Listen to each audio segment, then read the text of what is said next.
First place ನಾವು visit ಮಾಡಿದ್ ಬಂದು KRS ಡ್ಯಾಮ್ ಅಲ್ಲಿ ಏನು ಅಷ್ಟು ಸರಿಯಾಗಿ ಕಾಣಲಿಲ್ಲ. ಸೊ ಹಂಗಾಗಿ ಪಾಸ್ ಆಗುವಾಗ ಒಂದು ಬ್ರಿಡ್ಜ್ ಮೇಲಿಂದ ಡ್ಯಾಮ್ ತುಂಬಾನೇ ಚೆನ್ನಾಗಿ ಕಾಣ್ತು. ಸೊ ಅಲ್ಲಿ ಡ್ಯಾಮ್‌ನ ನೋಡ್ಕೊಂಡು ನಿಧಾನಕ್ಕೆ ಹೊರಟ್ವಿ. ವೇಣುಗೋಪಾಲ ಸ್ವಾಮಿಗೆ ಬಂದು ರೀಚ್ ಆದ್ವಿ. ಕಾರ್‌ನ ಪಾರ್ಕ್ ಮಾಡ್ಬಿಟ್ಟು ಇಳಿದು ಬಂದ್ವಿ. ಬಟ್ ತುಂಬಾ ಚೆನ್ನಾಗಿ ಕಾಣ್ತಿತ್ತು ಟೆಂಪಲ್ ಪಾರ್ಕಿಂಗ್ ಲಾಟಿಂದ. ಇಳಿದು ಬಂದ್ವಿ. ನೆಕ್ಸ್ಟ್ ಅಲ್ಲಿ ಫಸ್ಟ್ ಸಿಕ್ಕ ತಕ್ಷಣ ಒಂದು ರಥ ಸಿಕ್ತು. ತುಂಬಾನೇ ಚೆನ್ನಾಗಿ ಕೆತ್ತನೆ ಮಾಡಿದ್ದಾರೆ. ಅಲ್ಲೇ ಸ್ವಲ್ಪ ಟೈಮ್ ಸ್ಪೆಂಡ್ ಮಾಡಿ ತುಂಬಾನೇ ಜಾಗ ಚೆನ್ನಾಗಿತ್ತು. ಪ್ರಶಾಂತವಾಗಿದ್ದರಿಂದ 1, 1:30 ಗಂಟೆ, 2 ಗಂಟೆ ಟೈಮ್ ಅಲ್ಲೇ ಇದ್ವಿ. ಸುತ್ತ ನೀರು, ಮಧ್ಯ ದೇವಸ್ಥಾನ ಪರ್ಫೆಕ್ಟ್. ತುಂಬಾನೇ ಇಷ್ಟ ಆಯ್ತು ನಂಗಂತೂ. ಅಲ್ಲಿಂದ ಬಾಯ್ ಹೇಳಿ ನೆಕ್ಸ್ಟ್ ಹೊರಟಿದ್ದು ನಾವು ಮೈಸೂರು ಕಡೆ. ಮೈಸೂರು ಕಡೆ ಹೊರಟ್ವಿ. ಬಟ್ ರೋಡ್ ಮಾತ್ರ ತುಂಬಾನೇ ಕೆಟ್ಟದಾಗಿತ್ತು. ಕಂಡೀಷನ್ ಚೂರು ಚೆನ್ನಾಗಿರ್ಲಿಲ್ಲ. ಮಳೆ ಬೇರೆ ಬರ್ತಿತ್ತು. ಆ ಮಳೆಯಲ್ಲಿ ಪಾಪ ಒಬ್ರು ರೋಡ್ ಸೈಡ್ ವ್ಯಾಪಾರ ಮಾಡ್ತಿದ್ರು. ಜನ ಇಷ್ಟು ಕಚಡ ರೋಡಲ್ಲಿ ಇಷ್ಟು ಮಳೆದು ಬಿಡದೆ ಬರ್ತಿದ್ರು.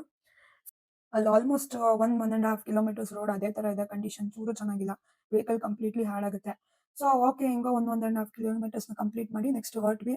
ಎಲ್ಲರಿಗೂ ತುಂಬಾನೇ ಹೊಟ್ಟೆ ಹಸಿತಿತ್ತು. ಹಾಗಾಗಿ ರೋಡ್ ಸೈಡ್ ಎಲ್ಲಾರು ಒಂದು ಒಳ್ಳೆ ರೆಸ್ಟೋರೆಂಟ್ ನೋಡಿ ಸ್ಟಾಪ್ ಮಾಡಿದ್ವಿ. ಓಕೆ ಅಲ್ಲೆಲ್ಲ ಊಟ ಆಯ್ತು. ಆಂಬಿಯನ್ಸ್ ಈ ತರ ಇತ್ತು.